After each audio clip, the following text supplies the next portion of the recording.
Tout d'abord, quand vous commencez une carrière, vous n'avez aucune idée de ce que vous faites. C'est génial. Les gens qui savent ce qu'ils font connaissent les règles, et ils savent ce qui est possible et ce qui ne l'est pas. Mais pas vous. Et vous ne devriez pas. Les règles sur ce qui est possible et ce qui ne l'est pas ont été faites par des gens qui n'ont pas testé les limites du possible en les dépassant. Et vous pouvez le faire. Si vous ne savez pas que c'est impossible, c'est plus facile à faire. Et comme personne ne l'a fait avant, ils n'ont pas établi des règles pour empêcher quiconque de refaire cette chose précise.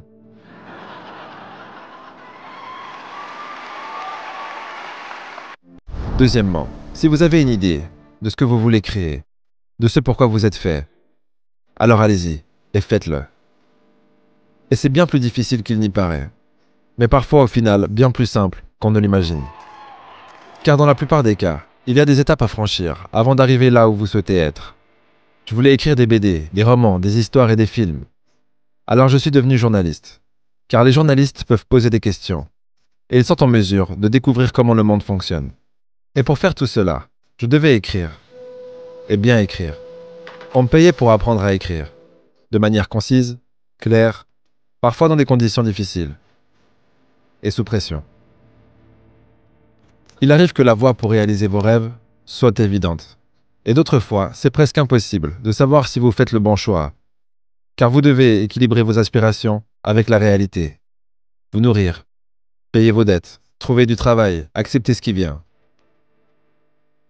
Une chose qui a fonctionné pour moi, c'était d'imaginer que mon objectif, devenir un auteur, principalement dans la fiction, j'imaginais que c'était une montagne lointaine, mon objectif. Et je savais que tant que je marchais vers cette montagne, tout irait bien. Et quand je ne savais vraiment plus quoi faire, je pouvais m'arrêter et me demander, est-ce que cela me rapproche ou m'éloigne de la montagne? J'ai dit non à des postes de rédacteur pour des magazines, des vrais jobs qui m'auraient bien payé. Car même s'ils étaient tentants, pour moi, ils m'auraient éloigné de la montagne. Et si ces offres étaient venues plus tôt, je les aurais peut-être acceptées. Car elles m'auraient rapproché de la montagne par rapport à l'endroit où j'étais à ce moment. Troisièmement, au début, vous devez affronter les problèmes liés à l'échec. Il faut avoir la peau épaisse, comprendre que tous les projets ne réussiront pas. Une vie en tant qu'indépendant ou dans les arts, c'est comme lancer des bouteilles avec des messages à la mer, depuis une île déserte, espérant que quelqu'un trouvera l'une de vos bouteilles, l'ouvrira, lira votre message et vous renverra quelque chose dans la bouteille qui reviendra à vous. De la reconnaissance, une commande, de l'argent ou de l'amour. Et il faut accepter que pour chaque bouteille qui revient, il y en a des centaines qui se perdent. Les problèmes de l'échec sont des problèmes de découragement, de désespoir et de faim. Vous voulez que tout se réalise et vous le voulez immédiatement, mais parfois les choses tournent mal. Mon premier livre, un reportage que j'ai fait uniquement pour l'argent, m'a permis d'acheter une machine à écrire. Grâce à l'avance. Ça aurait dû être un best-seller. Ça aurait dû me rapporter beaucoup d'argent si l'éditeur n'était pas entré en liquidation involontaire entre la vente complète du premier tirage et la non-réalisation du second. Et bien sûr avant que les redevances ne puissent être versées. Mais voilà. J'ai haussé les épaules. J'avais toujours ma machine à écrire et assez d'argent pour payer le loyer pendant quelques mois et j'ai décidé de faire de mon mieux pour ne plus écrire de livres uniquement pour l'argent.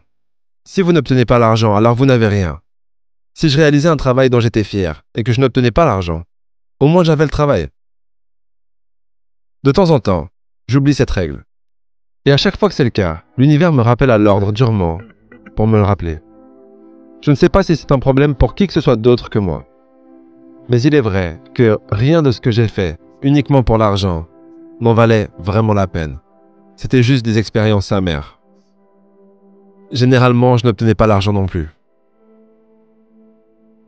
Les choses que j'ai faites parce que j'étais enthousiaste et que je voulais les voir exister dans la réalité ne m'ont jamais déçu et je n'ai jamais regretté le temps passé dessus. Quatrièmement, j'espère que vous ferez des erreurs. Si vous faites des erreurs, cela signifie que vous êtes là à faire quelque chose. Et les erreurs en elles-mêmes peuvent être très utiles. Une fois, j'ai mal orthographié Caroline dans une lettre. en inversant le A et le O. Et je me suis dit, Coraline, ça ressemble presque à un vrai nom. Rappelez-vous que quelle que soit votre discipline, que vous soyez un musicien, un photographe, un artiste, un dessinateur, un écrivain, un danseur, un chanteur, un designer, quoi que vous fassiez, vous avez une chose unique. Vous avez la capacité de créer quelque chose. Et pour moi, et pour tant de personnes que j'ai connues, cela a été une bouée de sauvetage. La bouée de sauvetage ultime, elle vous aide dans les bons moments, et elle vous aide dans les moments difficiles. Parfois la vie est dure. Les choses tournent mal dans la vie, en amour, en affaires, en amitié, en santé et de toutes les autres manières à travers lesquelles la vie peut nous jouer des tours.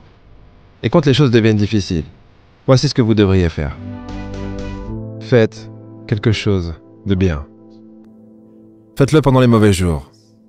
Et faites-le pendant les bons jours aussi.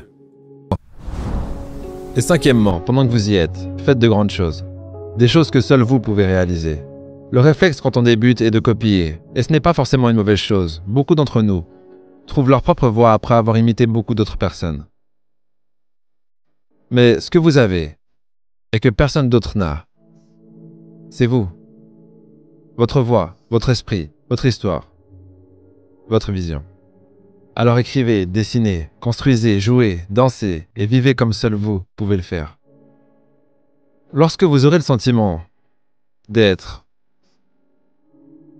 à nu devant tout le monde, de trop en montrer de vous-même, de votre cœur, de votre esprit, de ce qu'il se cache en vous, c'est peut-être à ce moment que vous commencerez à réussir. Les choses qui ont le mieux marché pour moi étaient celles dont j'étais le moins certain.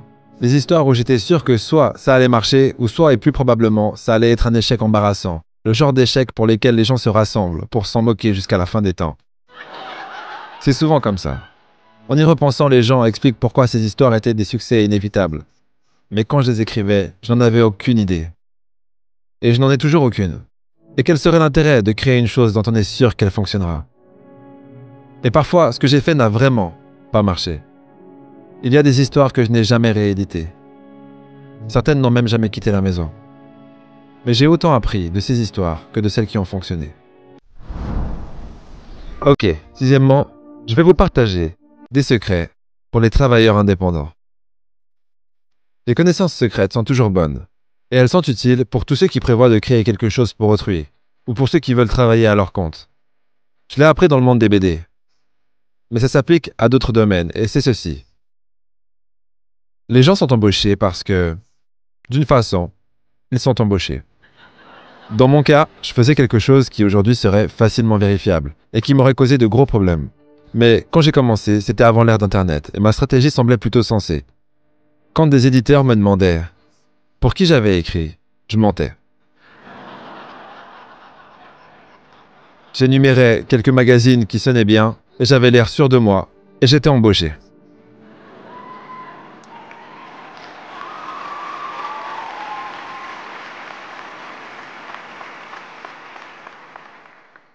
J'ai ensuite mis un point d'honneur à écrire pour chacun des magazines que j'avais listés pour obtenir ce premier job. De cette façon, je n'avais pas vraiment menti, j'ai juste été chronologiquement challengé. Mais vous trouvez du travail comme vous le pouvez.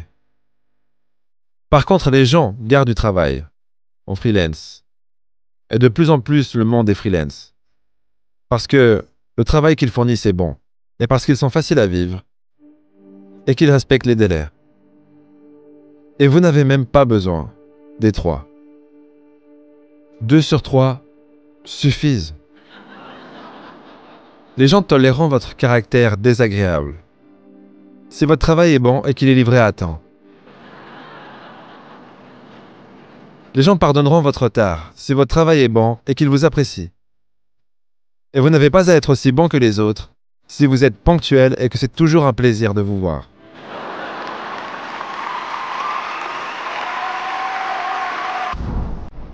Donc, quand j'ai accepté de faire ce discours, j'ai réfléchi aux meilleurs conseils que l'on m'a donnés dans ma vie. Et j'ai réalisé que c'était en fait un conseil que je n'avais pas réussi à suivre. Et il venait de Stephen King. C'était il y a 20 ans, à l'apogée du succès, le succès initial de Sandman, le comic que j'écrivais. Oh, merci. Je l'écrivais, les gens l'adoraient, et ils le prenaient au sérieux. Et Stephen King aimait Sandman, et mon roman avec Terry Pratchett.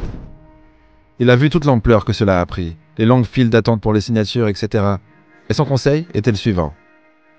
C'est vraiment génial. Tu devrais en profiter. Et je ne l'ai pas fait. Le meilleur conseil que j'ai reçu, et je l'ai ignoré. Au lieu de ça, j'étais tout le temps inquiet. J'étais préoccupé par le prochain délai, la prochaine idée, la prochaine histoire. Il n'y a pas eu un moment pendant les 14 ou 15 années suivantes où je n'étais pas en train d'écrire quelque chose dans ma tête ou de m'interroger à ce sujet. Je ne me suis jamais arrêté pour regarder autour de moi et me dire « C'est vraiment cool ». J'aurais aimé plus en profiter. C'était un voyage incroyable, mais il y a des parties du parcours que j'ai manquées parce que j'étais trop inquiet que quelque chose tourne mal ou de ce qui allait venir ensuite. C'était la leçon la plus difficile pour moi, je pense, de lâcher prise et profiter du voyage. Parce que ce voyage nous emmène dans des endroits remarquables et inattendus. Et être ici, aujourd'hui, est l'un de ces moments et endroits. Et j'en profite énormément.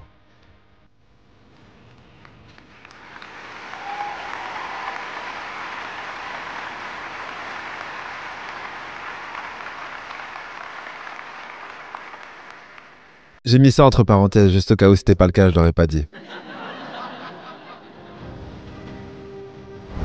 Une personne m'a récemment demandé comment faire quelque chose qu'elle pensait être difficile. Dans ce cas, enregistrer un livre audio. Et je lui ai suggéré de prétendre qu'elle était quelqu'un qui savait le faire. Pas de faire semblant de le faire, mais de prétendre être quelqu'un capable de le faire. Elle a affiché cette idée sur le mur de son studio. Elle a dit que ça l'avait aidé. Alors soyez sage, car le monde a besoin de plus de sagesse. Et si vous n'arrivez pas à être sage, prétendez être quelqu'un qui l'est, et comportez-vous comme il le ferait.